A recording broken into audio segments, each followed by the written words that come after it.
Ketua Himpunan Mahasiswa Islam mendatangi Ditreskrimum Polda Metro Jaya untuk menjalani pemeriksaan. Pemeriksaan terkait bentrokan mahasiswa HMI dengan pihak kepolisian saat unjuk rasa damai 4 November.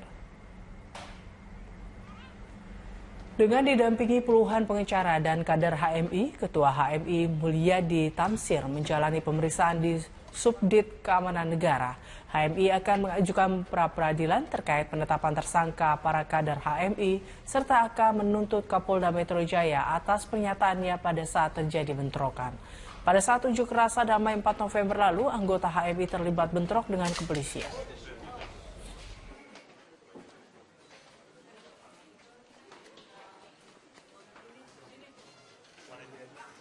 Kita akan mempra-peradilankan 4 orang kader HMI yang dinyatakan sebagai tersangka. 5 orang kader HMI dinyatakan sebagai tersangka. Yang kedua, kita akan melaporkan Kapolda Metro Jaya, Irjen Pol Iryawan, karena telah menghasut dan mencemarkan nama baik organisasi HMI. Yang ketiga, saya hari ini datang sebagai warga negara yang baik.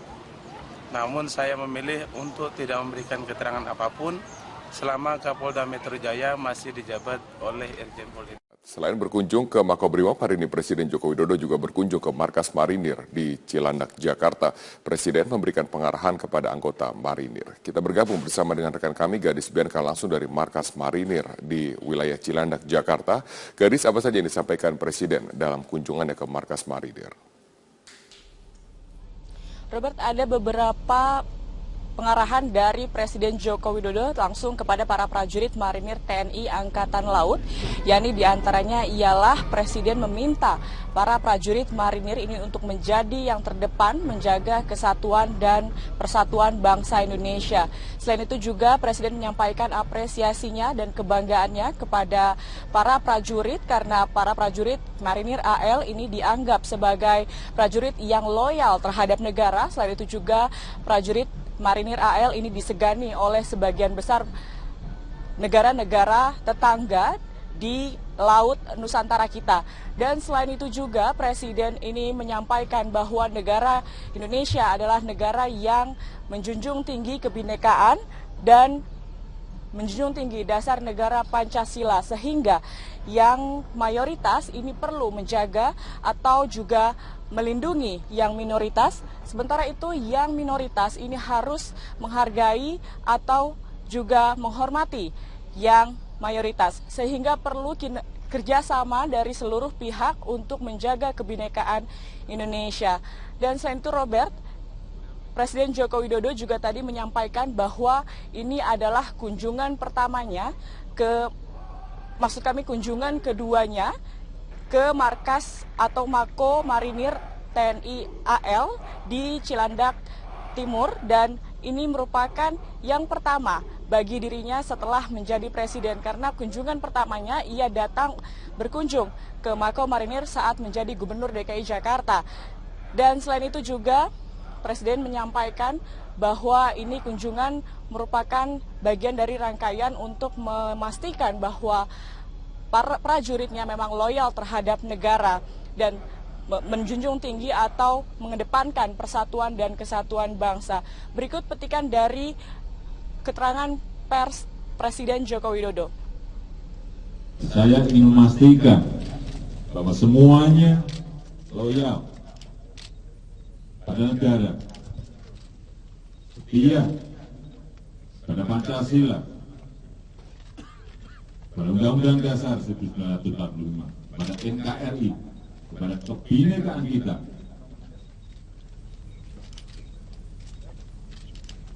Sehingga kalau sudah bertemu dan dekat seperti ini, bisa kita rasakan. Prajurit kita siap.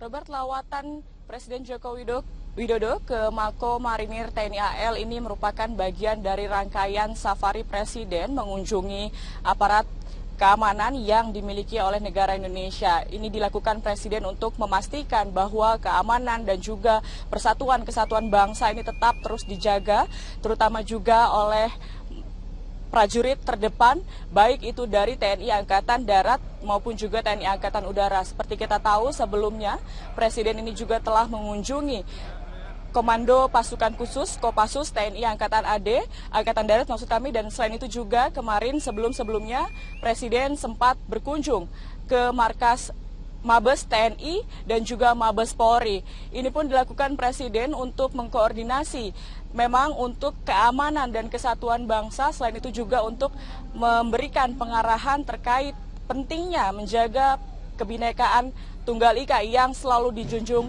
tinggi oleh Indonesia. Untuk sementara demikian, Robert, kembali ke Anda di studio. Baik, terima kasih Gadis Bianca atas informasi Anda langsung dari kawasan Cilandak. Calon Wakil Gubernur DKI Jakarta Jarod Saiful Hidayat pulang ke kampung halamannya di Blitar, Jawa Timur. Jarod menggelar tasyakuran di kediaman pribadinya dalam rangka memperingati Hari Pahlawan. Tujuan utama kunjungan Jarod ke kampung halamannya ialah untuk berziarah ke makam Bung Karno di Hari Pahlawan. Usai berziarah ke makam Bung Karno, Jarod yang pernah menjabat sebagai wali kota Blitar ini tidak melewatkan waktu untuk berkumpul bersama keluarga besar dan warga Blitar di kediamannya sambil menggelar tasyakuran. Tasyakuran diawali dengan pembacaan doa, sambutan, dan diakhiri dengan pemotongan tumpeng. Dalam tasyakuran ini, warga Blitar pun berdoa agar Jarod berhasil memenangi pemilihan Gubernur DKI 2017 mendatang.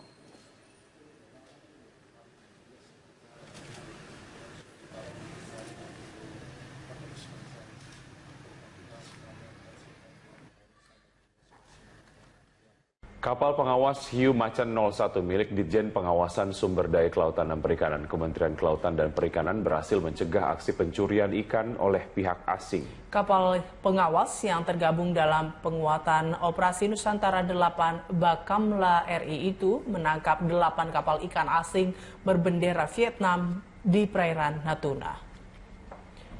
Penangkapan ini bermula saat KP hiu macan yang dinakodai oleh Kapten Samson melihat aktivitas mencurigakan dari pantauan radar saat berpatroli. Setelah didekati, terlihat 8 kapal sedang menangkap ikan dengan menggunakan alat tangkap yang dilarang. Melihat kedatangan kapal pengawas, 4 kapal melarikan diri sehingga dilakukan pengejaran oleh KP Hiu Macan 01. Setelah mengamankan 6 kapal, selanjutnya dilakukan pengejaran kembali sampai akhirnya 8 kapal pencuri ikan tersebut berhasil diamankan seluruhnya. Berdasarkan hasil pemeriksaan awal, diketahui 8 nahkoda kapal dan 45 ABK seluruhnya warga negara Vietnam.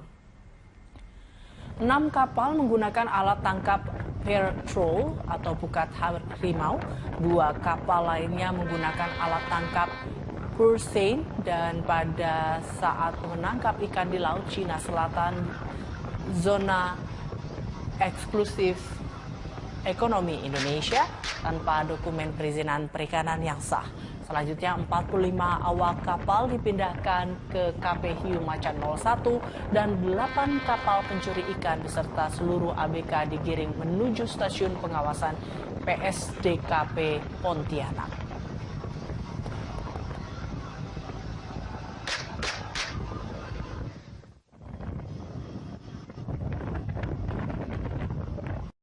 Rencana calon Gubernur DKI Jakarta Basuki Cahayapurnama atau Ahok melakukan belusukan di wilayah Kedoya Utara, Jakarta Barat terpaksa dibatalkan. Pembatalan ini karena Ahok tidak ingin melihat terjadinya kerusuhan yang merugikan warga. Sejumlah warga Kedoya Raya, Jakarta Barat melakukan penolakan kedatangan Ahok. Aksi penolakan warga itu atas kasus dugaan penistaan agama yang dilakukan oleh Ahok. Untuk mengamankan situasi, Polres Jakarta Barat bersama dengan Polda Metro Jaya dan TNI melakukan pengamanan dengan menurunkan pasukan.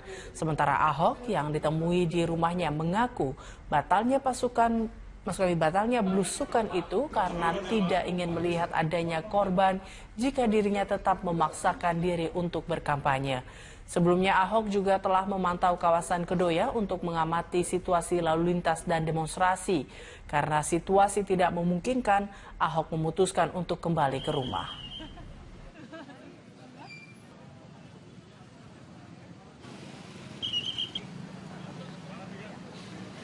Polisinya tuh banyak pegang gas air mata. Nah, terus kondisi lalu lintas kan macet. Nah, kalau saya turun, ketemu masyarakat, mereka ribut, pasti polisi tahan kan. Kalau tahan pasti mungkin dia akan lempar-lemparan biasanya. Kalau lempar-lemparan saya pikir yang jadi korban itu mobil-mobil orang. Kasihan orang yang udah macet, mobil korban sih bisa asuransi ya.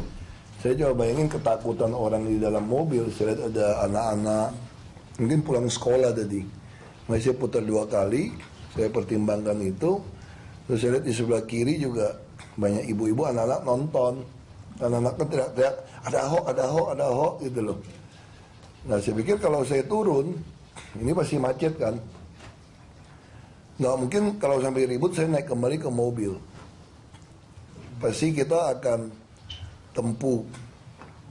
Nah kalau paling jelek, kalau dikejar-kejaran begitu, protapnya polisi pasti nutupin saya. Ya saya sih aman, akan digiring kayak kawal presiden lah, digiring kan dimasukkan semua ada ameng. Tapi kalau dia lempar kan kasihan. Yang pinggiran nonton, yang punya mobil pasti hancur mobil-mobil itu. Nah saya pikir sekali, saya putar 2 kali deh.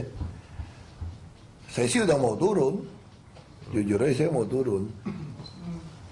Tapi saya pikir masa gara-gara saya turun orang di mobil pada ngantar anak sekolah histeris nanti. Ya udahlah, saya 2 kali putar, saya bilang, kalau mumpung mereka belum lihat mobil kita ya kita pulang.